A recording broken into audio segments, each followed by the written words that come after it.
The Galactic Dominion had known many rulers, but none as feared or revered as King Zarkath, the conqueror of systems, the breaker of worlds.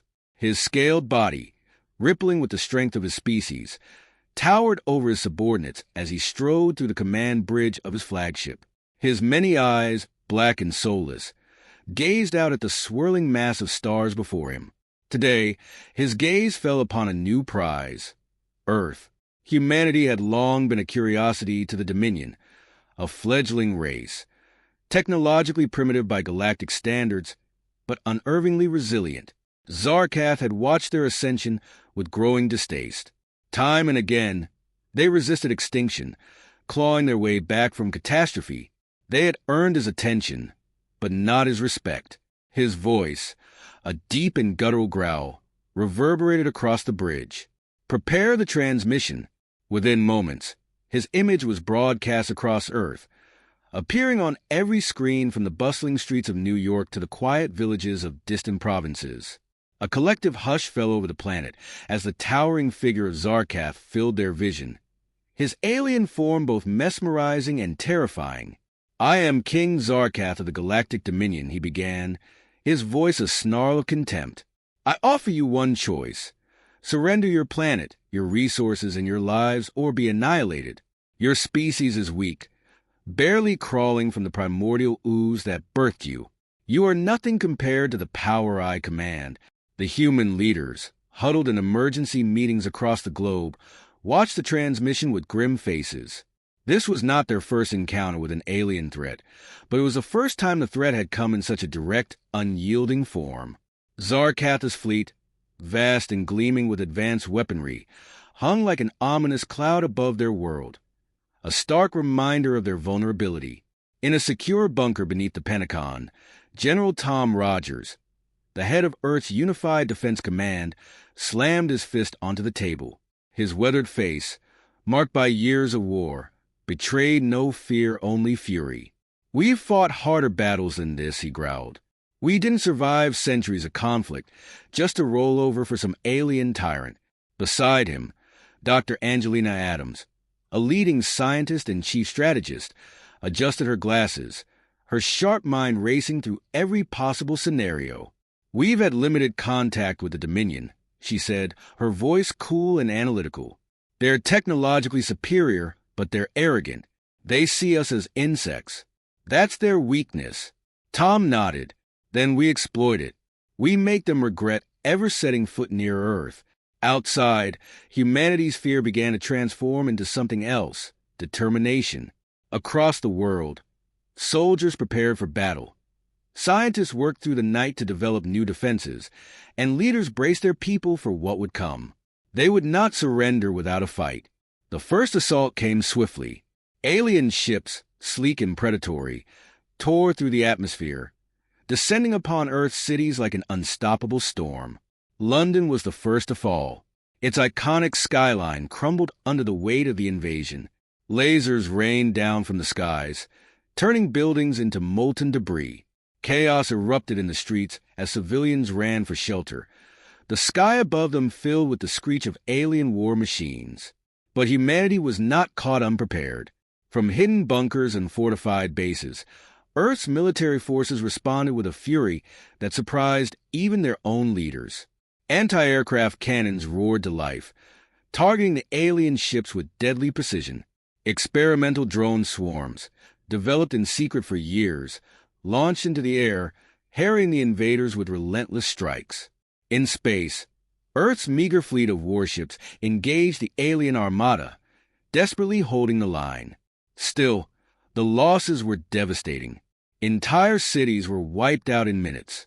In Beijing, millions perished as the alien fleet unleashed a barrage of energy weapons that vaporized everything in its path. In Rio de Janeiro, the iconic Christ the Redeemer statue fell, reduced to rubble as the battle raged on. King Zarkath watched from his flagship, a sneer curling his lipless mouth. "Futile," he muttered, his many eyes narrowing in disdain. "They resist, yet they do not understand. Their end is inevitable." Back on Earth, General Rogers surveyed the damage from the command center, his face grim but unbroken. Reports flooded in from across the globe. Cities burning, armies struggling to hold the line, but there were victories too, however small. They were not being annihilated. Not yet. Dr. Adams stood beside him, her mind already working on their next move.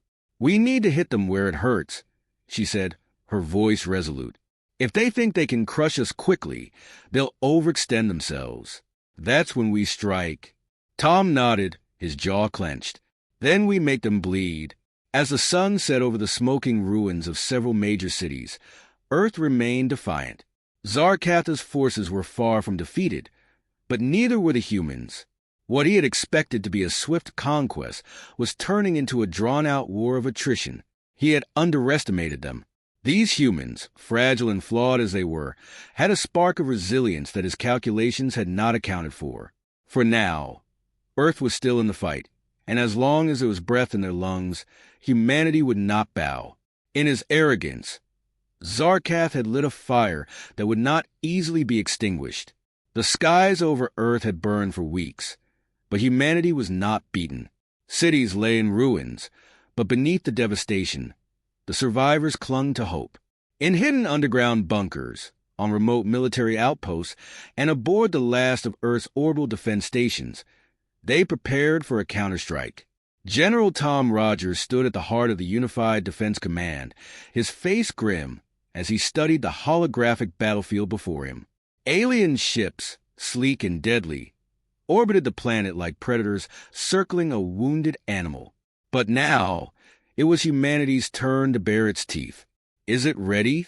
Rogers asked, his voice low but urgent. Dr. Angelina Adams, standing beside him with her sharp eyes fixed on the same holographic display, nodded. Her usual calm demeanor was replaced by something colder, harder. "We've finished the final tests. The weapon is fully operational, and we're ready to deploy it." The weapon, in the darkest hours of the war, when it seemed the aliens' dominance was assured, Dr. Adams and her team of scientists had pushed the boundaries of human technology further than ever before. They had created something that could shift the balance, an advanced nanoweapon designed to cripple the enemy's fleet, a cloud of self-replicating nanobots, capable of tearing through the alien ship systems like a virus, reducing even the most advanced alien vessels to scrap. Tom exhaled slowly. "Then it's time. Let's show them what they've underestimated." The alien king Zarkath stood on the command bridge of his flagship, staring down at the planet that had dared to defy him. His forces had decimated the human cities, but still they fought. Still they resisted. It angered him, gnawing at his pride. His many eyes narrowed as he watched Earth through the observation window, calculating how much longer it would take before the humans finally broke. But then, something shifted. On the fringes of his fleet, warning lights flashed across his consoles. Zarkatha's lieutenant, a towering creature with bone-white skin and shimmering red eyes, approached in haste. "Sire," the lieutenant hissed, "something is wrong. We are detecting anomalies in the lower quadrant." Zarkatha's eyes flicked to the display. He saw it then, a strange movement, a disturbance in the formation of his ships. Several of his cruisers, powerful and unyielding, had begun to drift off course. His brow furrowed. "What is this?" The answer came moments later, in a crackle of static and the sudden, terrifying silence of one of his largest warships, a hulking battleship that had served as the core of his fleet. In an instant, it went dark. Communications were severed. The ship's engines died, leaving it a lifeless husk floating in space. More ships followed. One by one they fell. The screens before Zarkath flashed with data, but it was impossible to keep up. His fleet, his invincible fleet, was being torn apart from the inside. Back on Earth, Tom Rogers watched the same data feeds with grim satisfaction. "They're taking the bait," he muttered. "Deploy the second wave." Dr. Adams nodded, her fingers flying across the console as she directed the nanobots to their next targets. "They don't know what hit them," she said quietly, almost to herself. "We're going to gut their fleet." The nanobots, too small to be detected by conventional sensors, had infiltrated the alien ships, swarming through their systems like a virus, devouring their electronics, shutting down power grids, scrambling communications. What had begun as a carefully planned defense was now a full-on offensive, and it wasn't just the ships. On the ground, where alien forces had occupied cities, the humans launched an equally ruthless counterstrike. Special operations units, outfitted with new stealth technology, infiltrated alien command posts, disabling their ground forces with precision strikes. In cities like Berlin and Tokyo, where the aliens had established control, human forces struck back with a vengeance, reclaiming territory inch by bloody inch. The tide was turning. King Zarkatha's fury was palpable, his many eyes burning with rage as his fleet crumbled around him. "Impossible," he bellowed, slamming a fist into the control panel. "How are they doing this?" His lieutenant, equally bewildered, could only stammer in reply. "Sire, the humans, they have found a way to—" "They are nothing," Zarkath roared, cutting him off. "Weak, primitive, how dare they defy me?" In his arrogance, Zarkath had underestimated the humans. He had assumed that their primitive technology, their fragile bodies, and their scattered defenses would be no match for his superior forces. But now, the truth was impossible to ignore. The humans had found a way to fight back, and they were as brutal, as relentless, as any foe he had ever faced. On Earth, General Rogers watched the reports pour in from every front. City by city, the humans were reclaiming their world. Alien warships fell from the sky, their hulks crashing into oceans and deserts alike. Alien soldiers, cut off from reinforcements, were being hunted down and exterminated. Dr. Adams remained at the console, directing the final waves of the nanobots with the same icy focus she had displayed from the beginning. "They're breaking," she said softly. "Their command structure is failing." Tom nodded, but his expression remained hard. "No mercy," he said. "We can't afford to leave any of them standing." The ruthlessness of their response was deliberate. Humanity had learned from their enemy. Mercy had no place in this war. They had seen the destruction wrought by Zarkatha's forces, the countless lives lost, and the cities reduced to ashes. Now, they would deliver their own message. Humans would not be broken, and if pushed, they would fight with a savagery that surprised even themselves. In the vacuum of space, Zarkatha's flagship stood alone, his once mighty fleet in ruins. The humans had outmaneuvered him, outthought him, and now they were closing in for the kill. Zarkath snarled, gripping the edge of his command throne. The humiliation was unbearable. But deep within, a new emotion began to stir, something he had never before experienced. Fear. King Zarkath stood chained, his once imposing form now a shadow of its former self. His scales, once gleaming with authority, were dull and cracked. The shackles around his wrists were heavy, pulling him low as he stumbled forward, forced to march through the heart of the human capital. The humans, these fragile creatures he had once scorned, had done what no other race had. They had defeated him. The streets of New London were lined with a sea of humanity. The city had risen from the ashes of the war, rebuilt as a symbol of Earth's resilience. But today, it was a stage for something else. The humiliation of an emperor. Men, women, and children gathered, their faces lit with anger, triumph, and a thirst for retribution. They cheered as the alien king, the once feared conqueror of worlds, was dragged through their streets like a trophy. Beside him, walking with a deliberate and unyielding pace, was General Tom Rogers. His steely gaze remained fixed ahead, but the weight of victory sat heavily on his shoulders. He had been the face of humanity's resistance, the one who refused to surrender, even when the situation seemed hopeless. Today, his victory was not just over Zarkath, but over the fear that had once gripped every corner of the earth. Dr. Angelina Adams walked behind them, her eyes sharp and analytical, watching the king with an emotionless detachment. It was her technology that had crippled the Dominion fleet, and it was her mind that had orchestrated the final stages of the counterattack. But as she observed Zarkath now, there was no satisfaction in her gaze, only calculation. She understood what was at stake here. This was not just the humiliation of a king. It was a message to the galaxy. Earth would no longer be seen as weak. The crowd roared as Zarkath stumbled, his knees scraping against the rough stone of the street. The humans around him jeered, throwing debris at the once majestic figure. He felt their hatred pressing down on him like a weight. His mind, once filled with thoughts of domination and glory, now burned with a singular, unfamiliar emotion: shame. Zarkath's pride had been his greatest weapon, and now it was his deepest wound. He had led the greatest armada in the galaxy, had conquered worlds beyond count, and had subjugated species far more advanced than these humans. And yet, here he was, reduced to this, paraded like an animal, bound and humiliated.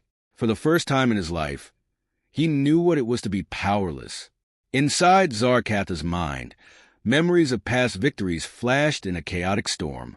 He recalled the day his fleet had torn through the Zavran Empire, obliterating their defense in a matter of hours.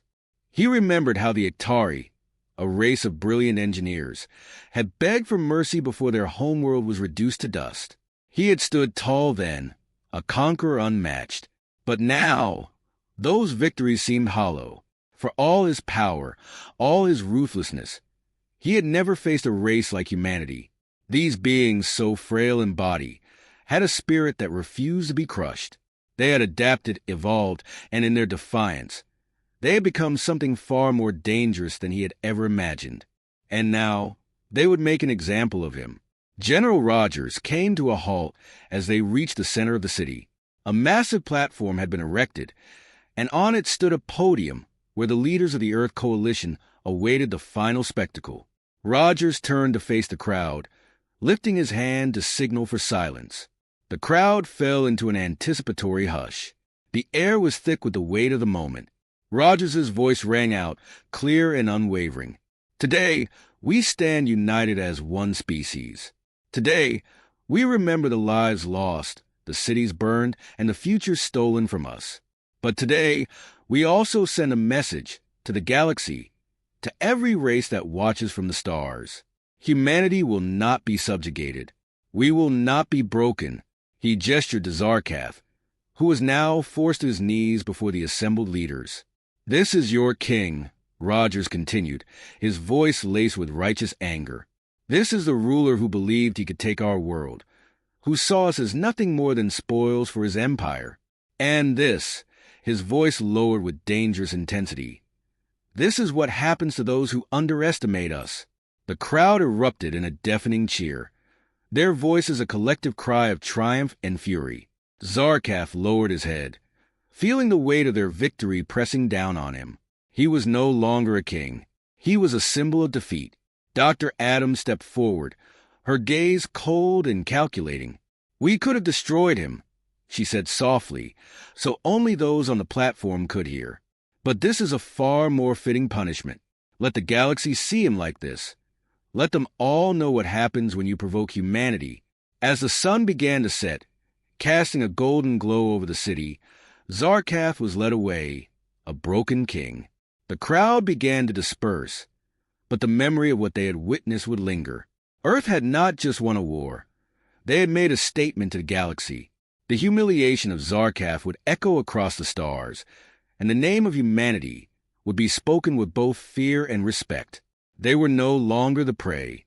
But even as they celebrated, Rogers's mind remained focused on the future. This war had changed them all. Humanity had shown its strength, but at what cost? He glanced at Dr. Adams, who stood expressionless beside him. They had won today, but Rogers knew there would be consequences. War always left scars, some seen, others buried deep.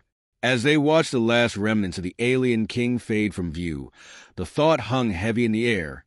This was only the beginning.